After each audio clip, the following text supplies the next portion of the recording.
I, 28 female, live with my sister, 32, and my infant niece. My sister asked me to move in with her, as she was separating from her partner and needed someone to help with the bills. I cover the majority of rent payments for the house and bills, since my sister's not fully back to work yet. On the days she is working, our mother usually looks after my niece. Now, I mainly work from home, and due to how loud my niece and sister are, and the job specifics, I wear good noise-canceling headphones. I also have a room with my own bathroom. I've told my sister multiple times, if she needs anything, and I haven't responded to a knock, she needs to come into my room and tap me to get my attention. Otherwise, I simply won't hear her and wouldn't know if she needs anything. I'm deaf with the headphones on. However, my sister keeps forgetting it. Last Friday was very hectic at my work, so I ended up working 12 hours and had some snacks to get me going. I had no knowledge of my sister asking anything of me. Since I sit opposite the door, I didn't see her entering my room, since she didn't tap me on the shoulder as we agreed. Apparently, she had to run a few errands at work and had no one to leave my niece with, so she decided to leave her with me, since she would be a few hours. Because I had no idea of her plans, and she didn't follow what I had asked her to do, my niece was left unattended for over 3 hours and was crying her eyes out for God knows how long. I only found out about it when my sister returned home. I was still working mid-meeting and had my headphones on, and she ripped my headphones off my head and started shouting at me and calling me an idiot for not attending to my niece. Even after I've explained to her, I had no idea she was gone or that my niece was crying. Additionally, I don't look at my phone during work hours, and after checking, there were no messages or missed calls from my sister. I feel terrible about the entire situation, so I wanted to check if I'm an idiot, as my sister still wouldn't talk to me and made it sound like I did it on purpose. Let me walk you through this. You've explained your work situation to your sister multiple times. Your sister up and left the house and her infant baby without telling you. Only when she gets back and discovers the baby crying can she remember the noise-canceling headphones and rip them off of you in the middle of your meeting. You should honestly give her a warning that if she does this again, you're out and you're calling CPS. How incredibly selfish of her. She's messing up your job. This was her screw-up, not yours. You did absolutely nothing wrong, and you're not the idiot. Honestly, I would have screamed back at the sister for not taking care of her kid if I were you, OP. Yep, this is no different than someone who drops the kid off on the front porch and drives off without even ringing the bell to make sure you're actually home. Completely negligent. And honestly, I wouldn't be surprised if she did it on purpose. She knew OP didn't really hear her, but left anyway, because she figured it would probably be fine. OP would probably hear the baby if she cried, and it's better to ask for forgiveness than permission. Plus, OP is working. I don't know what on earth sister is thinking.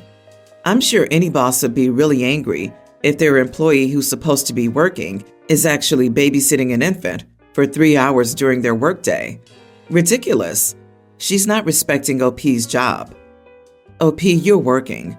You're covering the majority of the bills currently. You really need to move and take care of yourself. I'm not sure what's up with moms being unable to take their kids on errands. I had twins and no family around. They both went on errands with me. Your sister needs to get a job in daycare. She should be working and paving her own way. Instead of feeling guilty for your sister's error, move out. Your sister doesn't appreciate your help. She feels entitled to it. By the way, what brand are these headphones? They sound amazing. My 33 female golden retriever Trixie and I live near a public park. They have a large public playground that Trixie likes to go to. Due to my work schedule, we either go in the morning or late at night.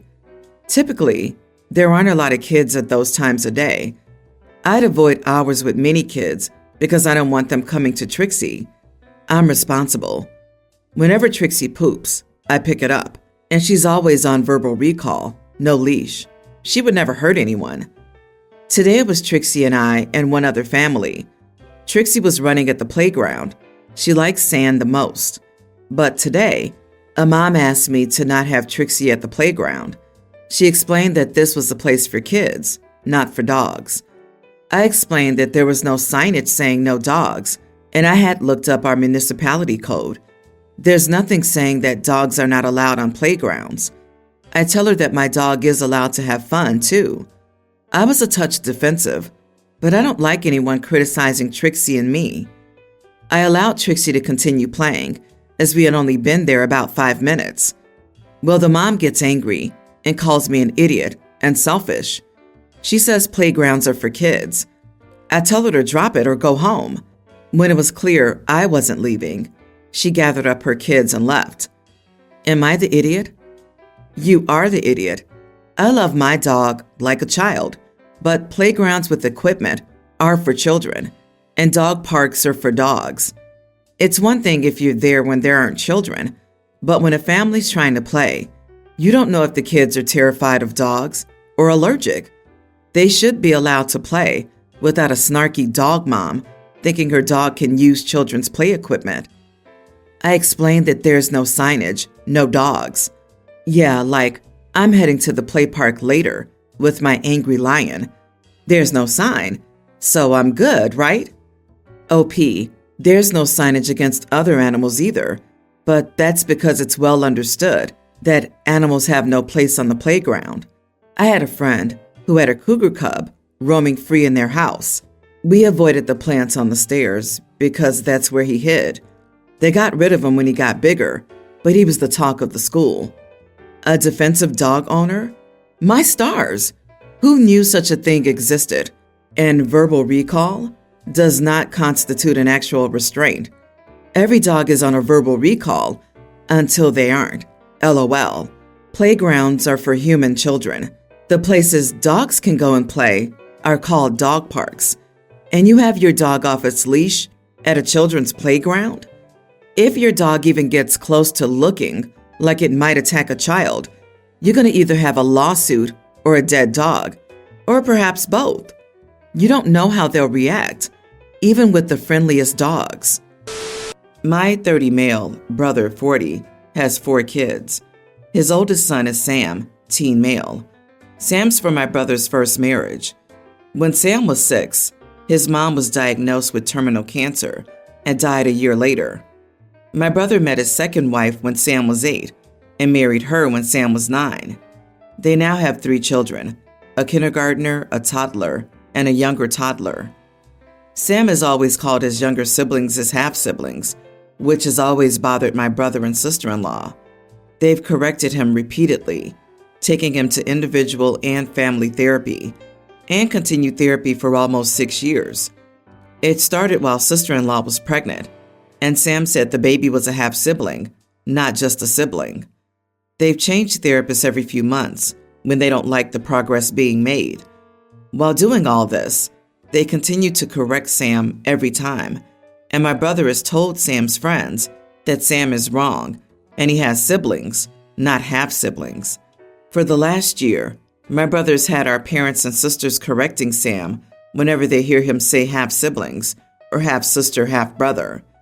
I was told I should correct him too, but I've not. It's been a discussion, and I've said it doesn't feel right to gang up on him and try to harass him into submission on this topic. They tell me Sam isn't willing to work with a therapist to get to a point where the half doesn't matter, so there's nothing wrong with nudging and correcting him when he slips up. My brother's been on my butt for the last couple of months about my lack of effort to correct Sam. He's told me that my young niece has started to question why her brother Sam is cold and why he always says that they're his half-siblings. He said she had already asked him if Sam loved her or if she had done something wrong. So why would I not try to save her the heartache and get Sam on board with loving his siblings and dropping the half? I told him I disagreed with the lengths he was going to. I said after nearly 6 years, if nothing has changed, did he want to break his son to get what he wants? I also asked him why it bothers him so much when his best friend refers to his half-siblings as half, and he's never batted an eye at that. I told him he might wish things were perfect and that Sam adapted to everything perfectly, but he lives in this reality and not in that dream. My brother ignored the rest of what I said and called me out for not agreeing with the lengths. He said that as a parent, he has to go to whatever lengths it takes to protect his kids and ensure they turn out to be good people. He said that Sam is turning into someone he doesn't like and into an absolute idiot, and screw me for judging him on his parenting. I have no right to say this to him, and I don't understand the difficulty of moving on and trying to bring your kid with you after loss, and he's doing his best. My brother told our mom he was disgusted with me and thought I should reflect on my actions. Am I the idiot? Not the idiot. I'm disgusted with your brother and the rest of your family for enabling this abuse. Sam's probably counting the days until he's 18 and can go no contact with his dad and stepmom. You can't force a relationship, but your brother and sister-in-law are abusing your nephew. Keep being on Sam's side. He needs someone to be. It sounds like your brother and his wife are therapist shopping because the therapist validates your nephew. Why else would they keep changing therapists every few months? Your nephew's also playing the long game. He's a teen. In 3 years, he can leave. He'll keep going to therapy, and he'll keep calling the younger children half-siblings. It's been 9 years, and your nephew will not bend to their will. He'll just go no contact as soon as he can. Agreed. At that age, that kind of pressure would have me walking around the house saying, half, half, half, half. I wouldn't have just died on that hill. I would have bombed it into an abysmal crater, and all the therapists on earth couldn't have changed that. I'd also like to know if those two are trying to force Sam to call his stepmom mom, or whatever he used to call his mother. When my first child, teen, was born, I was working a 7 a.m. to 9 p.m. job, and my husband had about the same hours. When our child was born, she was sick, and the doctor told us that while she would be able to live a somewhat normal life, as long as she had her regular treatments and checkups, it was clear to both of us that we wouldn't be able to manage it along with our jobs, and decided that one of us will have to quit. It was easier for me to quit since he was making more money than me while also running his own business, so that way I could just come work at his whenever I could and won't go crazy being at home all the time. That arrangement had worked well for us until lately. His doctor told him that he needed to start working less as the stress wasn't good for his health. I talked to him about doing that and me going back to work. In my field is all about connections, and since I now have a lot more of those than when I started, it'll probably take me about 3 to 5 years to get back to my old position instead of the 8 it took me originally. My husband doesn't want to do it, and he said it's selfish of me to tell him to do it, as I know how much he loves his job, and I could ruin his career. He and his best friend own the company. Nothing's going to happen to his place there. I know it's selfish to ask him to do that, but I want to go back to working in a place I love, and I only suggested it because of what his doctor said. But I do want to know, am I the idiot? Edit. I didn't ask him to quit work. I asked him to cut his work hours from 12 hours to 6 to 8. The company is his, so he gets a percentage of the money if he works 12 hours, 6 hours, or doesn't work at all. Our money income will only increase if I go back to work. Not the idiot 100%. Not only have you already made the exact sacrifice you're asking him to make for the family, but his doctor told him to do it for his health. You've done nothing wrong. He needs to get his head screwed back on straight and realize that the world doesn't revolve around him when he has a whole family to think about. I often see these types of stories, and it's because women tend to make these sacrifices without telling their husbands that it's a sacrifice. I know it sounds like it should be pretty obvious, but sometimes the obvious thing still needs to be said. Otherwise, the husband might just assume that she wanted to do this voluntarily and that it wasn't a real sacrifice to her. I agree. I feel like society in general assumes that the woman in a couple will be the one to sacrifice her career by default when children come along. And that's the reason people don't think about it too much. OP, go back to work anyway. Then your career will be on track, when he finishes destroying his health. That'll give you the freedom to decide if you want to be carrying his dead weight created from his stupid decisions, or if you'd rather cut him loose since you can support yourself and the kids just fine without him. My husband and I are competitive ballroom dancers and have danced together since childhood. My friend is getting married, and as a wedding gift, my husband and I have been giving my friend and her husband-to-be private dance lessons for their first dance. 3 times a week, we meet up with them for an hour to work on their routine. They have really improved, and we feel that they're ready for their first dance. And beyond meeting us to practice their routine and keep it locked in, they don't need anything else. Today, my friend admitted that she doesn't want my husband and me dancing at her reception, as she feels it would steal the attention away from her and her husband, as this is our job and we'll always be so much better than them. I quickly assured her that we had no intention of doing anything, even resembling a routine. At most, we'd just be having fun or doing a slow dance. But she wasn't happy with this and claimed that with how we moved together, even that would be too much. I'm honestly shocked by this and more than a little bit hurt. We can easily tone it down to a normal standard of dancing and do so all the time at things like weddings for this very reason. We love dancing, and the fact that she wants us to just sit there and not join in the dancing all night long makes both my husband and I a little uncomfortable. He has suggested we just wait till everyone has a few drinks in them and then join in the dancing when it isn't noticed. But I worry this could make us idiots, as she asked us not to dance. That being said, what else would we do after the meal? It's going to be hours and hours of dancing. The only thing I can think of beyond that is that we leave after the meal, but I don't want to seem like we're angry either. Edit. We've sent off some texts to non-dancer friends who've seen us dance at weddings. We've danced at their weddings and asked if they felt we were attention-grabbing or too flashy when we danced. They were confused about why we were asking, but assured us they never noticed anything like that. Not the idiot. I guess they've also decided not to invite people taller or more conventionally handsome than them. Weddings make people so freaking weird. Don't dance at the wedding. It's just unnecessary drama. I personally think it's an idiot move to say to any guest, "You can't dance at my wedding." What are you meant to do? Silently watch from the table? I wonder if OP and her husband, known to be dancers within their friend group, don't dance and people ask why.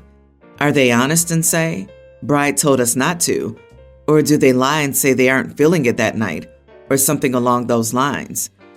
Isn't it a bit curious how your friend has asked you not to dance after she's had her free lessons? Boy, I've heard everything. It's my wedding, so don't get engaged or married or have a baby because it'll take attention away from me. I'm swapping bridesmaids because you won't look good in my photos. I don't want X and Y at my wedding because they'll make a scene. They didn't invite us to their wedding. Don't like their new partner. They looked at me weirdly once. Don't wear makeup, heels, cleavage. Cut your hair, color it. It's a child-free wedding, except for these 4 kids, because they aren't yours. And now, don't dance, or people will compare us to you, and we won't win. I call it nuptialitis, the disease some people get when a wedding is on their horizon. It causes some psychosis, intense egotism, and random behavior. Somebody add this to the medical books. LOL.